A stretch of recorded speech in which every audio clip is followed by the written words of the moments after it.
Hey guys, welcome to back to another video. আর আজকে আমরা চলছি বং রেডিও মেলন।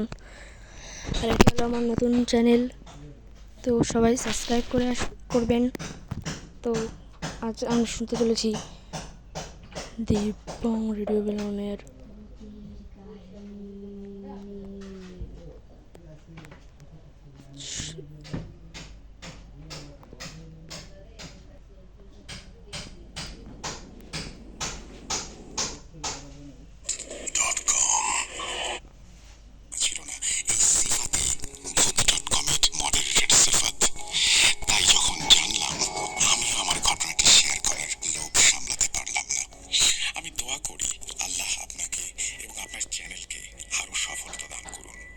অনেকদিন ধরে নিজের ঘটনা আপনাদের সাথে শেয়ার করতে চেয়েছিলাম, কিন্তু কাজের চাপে সময় বের করতে পারিনি।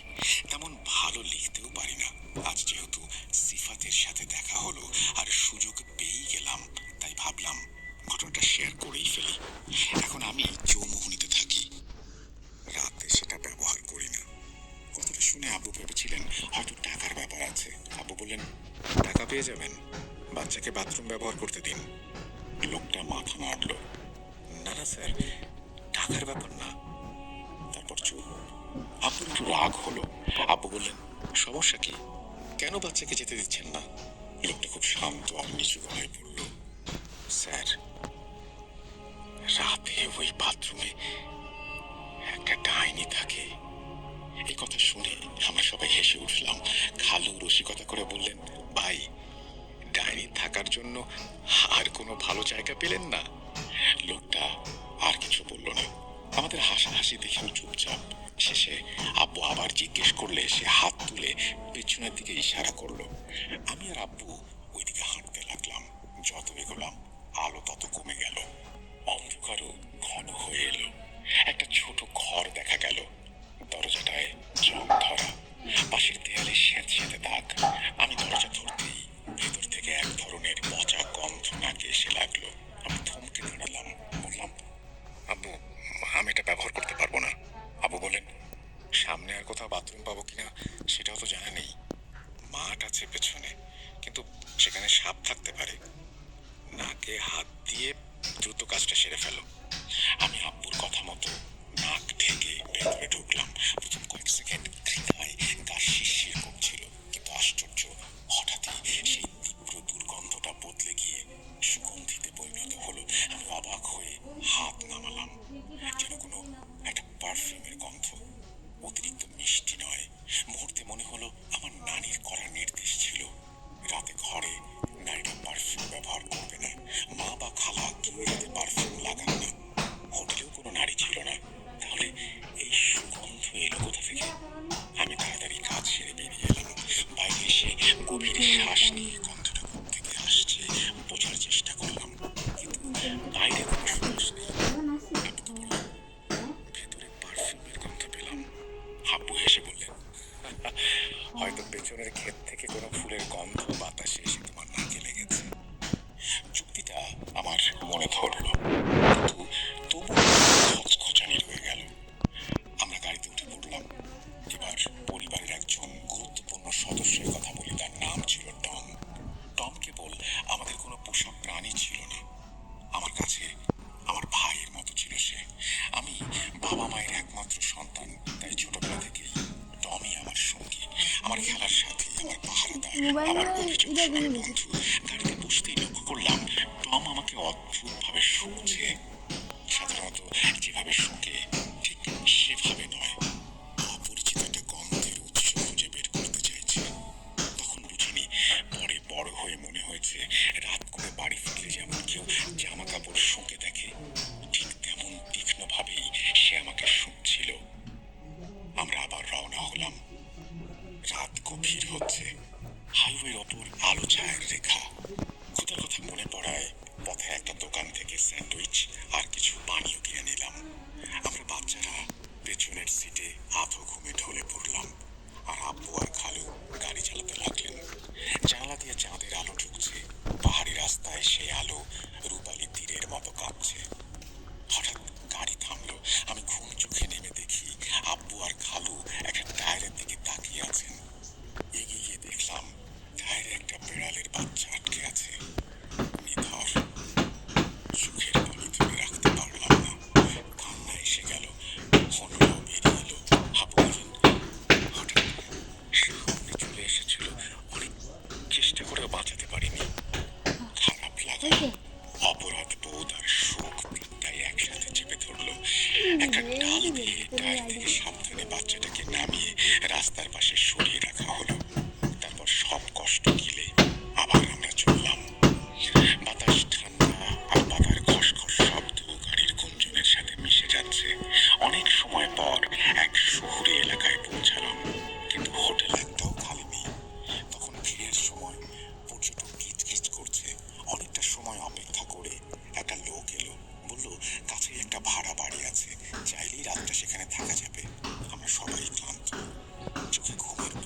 বাড়ি, পুরনো, কিছুটা ভাঙাচোরা, তবু আশ্রয় তো। ভাড়াটা খুব কম ছিল না, তবু পরিস্থিতির তাগিদে মেনে নিলাম। গাড়ি থেকে জিনিসপত্র নামাতে লাগলাম। বাড়ির ভেতরে ঢুকতেই এক ধরনের শুনশান শীতলতা। দিনের বেলাও যেন রাত। আমি টমকে নিয়ে ভেতরে আসতে গেলাম, ঠিক তখনই বিপত্তি। টম হঠাৎ শেকল টেনে পিছিয়ে যেতে লাগলো। এমন সে কেবল তখনই করে যখন ভীষণ ভয় পায়। গেটের দিকে তাকিয়ে গড়গড় শব্দের সাথে টান মারছে, আমাকে টেনে বাইরের দিকে নিয়ে যেতে চাইছে। তার চোখ একভাবে তাকিয়ে আছে অন্ধকার জমে থাকা একটা কোণে, যেখানে আমি কিছুই দেখছি না। অনেক কষ্টে তাকে ভেতরে টেনে এনে একটা লোহার পাইপের সাথে বেঁধে রাখলাম। তার ভাবভঙ্গি আক্রমণাত্মক নয়, বরং গলায় আটকে আসা আতঙ্ক, যেন কাউকে দেখে শিউরে উঠেছে। আমি তখনও বুঝতে পারছি না কি নিয়ে সে এত ভীত। ভেতরে এসে সবাই একটু বিশ্রাম নিলাম।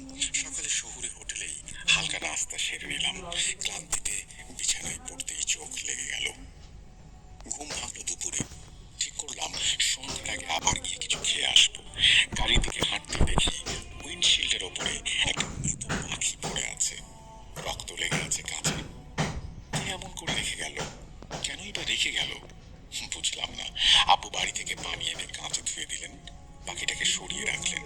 বাইরে দাঁড়ানো এলাকার এক লোক বারবার বলছিল সফরে মৃত প্রাণীর সামনে পড়া ভালো লক্ষণ নয়।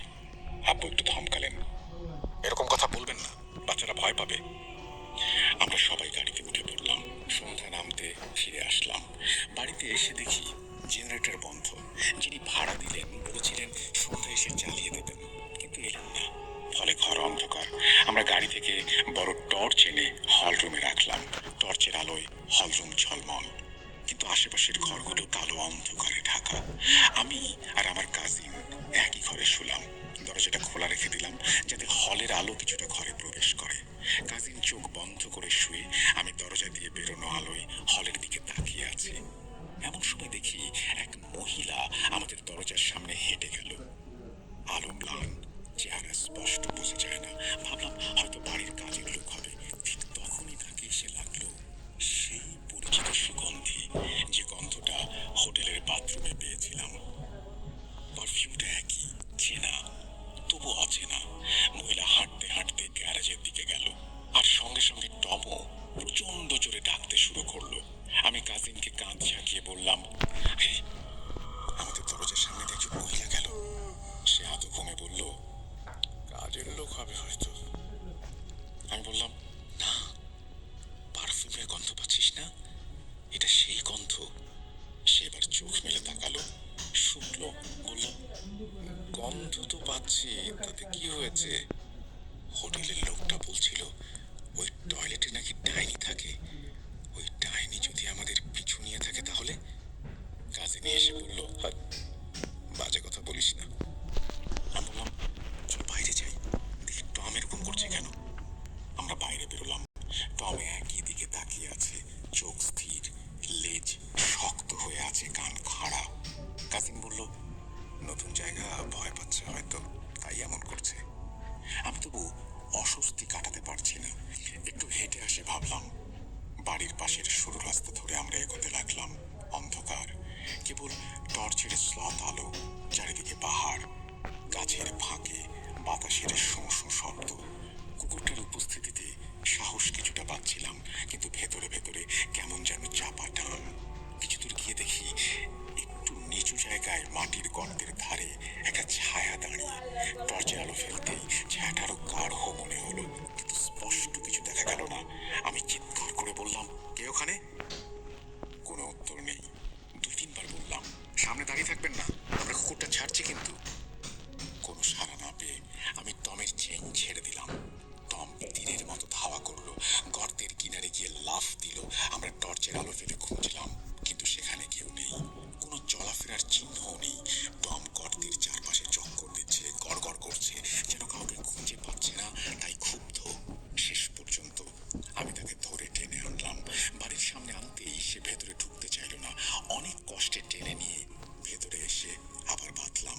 কাজিন বলল, মাথা গরম করিস না, এসব ভাবতে থাকলে মাথা আরো খারাপ হয়ে যাবে। পরদিন সকালে 9টার দিকে নাস্তা সেরে আমরা বসে আছি, তখন যে লোকটা ভাড়া দিয়েছিল সে এলো। বলেছিলেন সন্ধ্যায় এসে জেনারেটর চালাবেন, এলেন না কেন? লোকটা বলল, স্যার মাফ করবেন, আমার মা হঠাৎ অসুস্থ হয়ে পড়েছিলেন। এরপর সে সঙ্গে সঙ্গে জেনারেটর চালিয়ে দিল। আমরা আসলে আগেই ঠিক করেছিলাম যে সকালেই ঘর ছেড়ে দেব, হোটেলের চেষ্টা করব, কিন্তু জেনারেটর চালু হয়ে ঘর আলোয় ভরে গেলে সবাই ভাবলাম আর একটা রাত থাকলে ক্ষতি কি। এখানে আমি ছোট্ট করে একটা কথা বলি, আপনারা তো ভাবছেন আমরা কক্সবাজার না গিয়ে সেখানে কেন থেকে যাচ্ছি। আসলে কক্সবাজার আসার সময় আমার এক কাজিন অসুস্থ হয়ে পড়ে। এখানে আসার আগের রাতেও তার প্রচুর বমি হয়, সে খুব দুর্বল হয়ে পড়েছিল। তাই সবাই মিলে সিদ্ধান্ত নিলাম এখানেই থেকে যাব কক্সবাজার যাওয়ার আগে। ঘটনায় ফিরি, জিনিসপত্র সরানো অনেক ঝামেলা, তার উপর বাচ্চারা সবাই ক্লান্ত। ঠিক করা হলো আজ থাকি, কাল রওনা হব। সারাদিন এদিক সেদিক ঘুরে বেড়ালাম, খাওয়া দাওয়া, কিছু কেনাকাটা। সন্ধ্যায় ফিরতে ফিরতে শরীর ভার হয়ে এসেছে। বাড়িতে এসে দেখি লাইট জ্বলছে, লোকটা আগেই জেনারেটর চালিয়ে গেছে। আশ্চর্যজনকভাবে টমও চুপচাপ, আগের রাতের মতো সেই উত্তেজনা নেই। আমরা গল্প গুজব করতে করতে রাত 11টার মধ্যে শুয়ে পড়লাম। রাতের গভীর কোনো এক সময়ে বাইরে হঠাৎ গাড়ির হর্ন। প্রথমে মনে হলো দূরের রাস্তার শব্দ, কিন্তু একটু পর পর হর্ন বাজছেই। তারপর হেডলাইটের আলো গেটের ফাঁক দিয়ে ঘরের সামনে পড়ে ঝিলিক মারল, বুক ধরফর করে উঠল।